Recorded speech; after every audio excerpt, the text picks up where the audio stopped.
When you look at putting, I mean, Ben Hogan described it as a game within a game. I mean, obviously it's based on feel, different techniques, so many different putters, putting grips, as Ernie described a little earlier. I mean, amazing, the type of grips that people use in order to get that little ball in the hole. I mean, it's driven people crazy, hasn't it, the greens? It really has. I mean, when you look at that hole, it's really, it's not, actually it's fantastic. When you think, when you watch, I have to come back to a man like Bobby Locke. 2.5 balls can fit in there. Yes. Yeah, look at that. I mean, when you look how small that hole is, okay? And you see the great putters, how they knock that ball in the hole. You've only got to mishit it slightly, or it bounces a bit, and you miss it. And really, this is where tournaments are won. You can understand, because a fairway is wide. You can hit it badly. You can't hit a putt and go in. If you hit a putt badly, it doesn't go in. You can hit a bad drive or a bad second and be around the green. You've got a lot of chances to recover. But if you miss hit the putt, this is the name of the game, putting. There's no question it's the name of the game. But what you're saying and what Ernie's saying, you see belly putter, chin putter, reverse. I mean, it's purely, I think it's a feel. If I say to you, take this ball and throw it onto the edge of that line, some guys might go there. You know, everybody will just have a little feel, but it's feel. Right. And speed.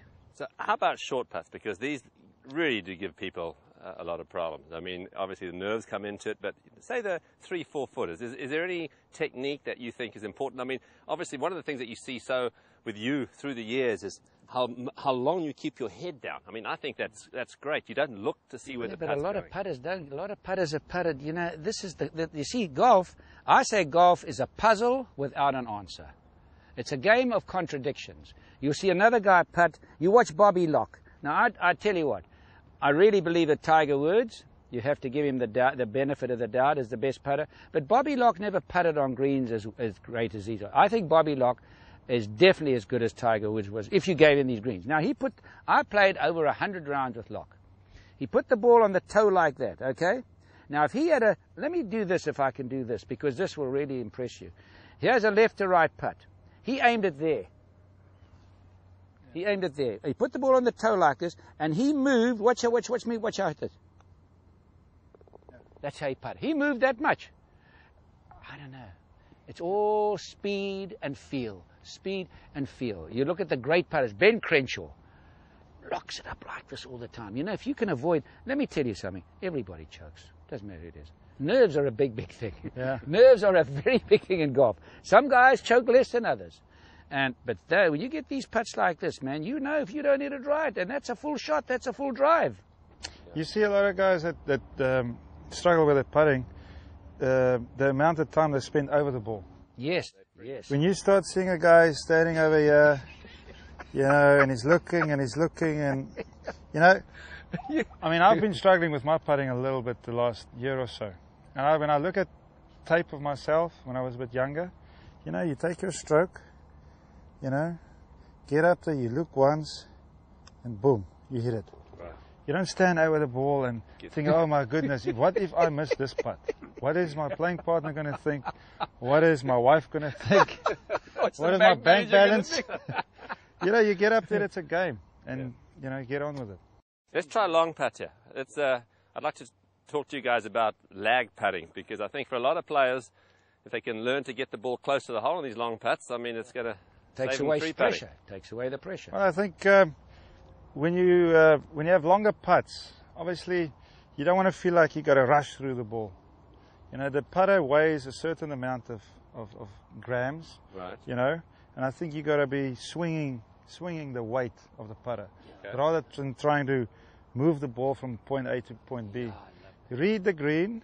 You know, you see where the water's going to fall to. This is going uphill. It's going a little bit right to left. Yeah. Get yourself a little target or a little spot on the way the ball's going to be traveling on, and just concentrate on that spot. And as Gary said, then just feel the ball. And that's almost like, you know, tossing a ball towards the hole.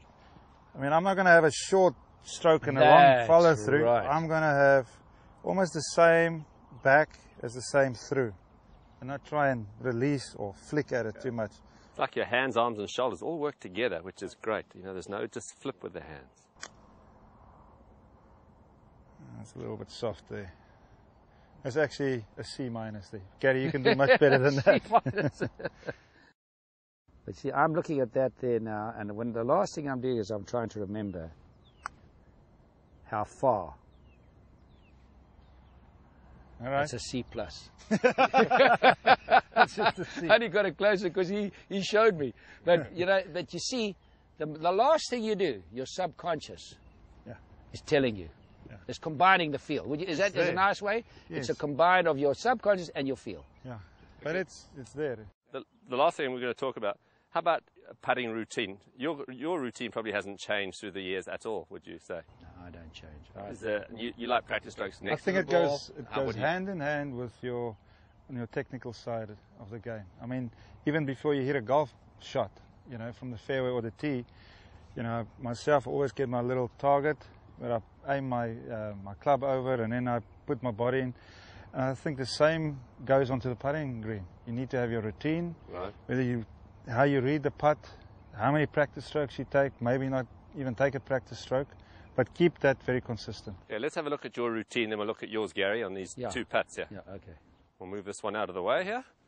All right. Well, we're in Florida. Okay. So over here we got to read grain. Now, these are paspalum greens, so you're not going to really see a lot of the cut. But when you read greens in Florida, the hole will always be cut on or it'll be rough. The cup will be rough on one side. Worn, yeah. And that's where the grain will be going. Okay. Or you look at the setting sun. Normally the sun, the grass grows towards the setting sun, which is west. Right.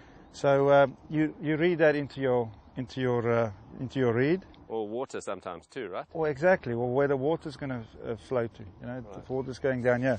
So this grain is going a little bit right. The slope is coming towards me. Okay. So I walk in, you know, and I'll just have a little rehearsal of what I'm going to do. And as I said, don't take too much time.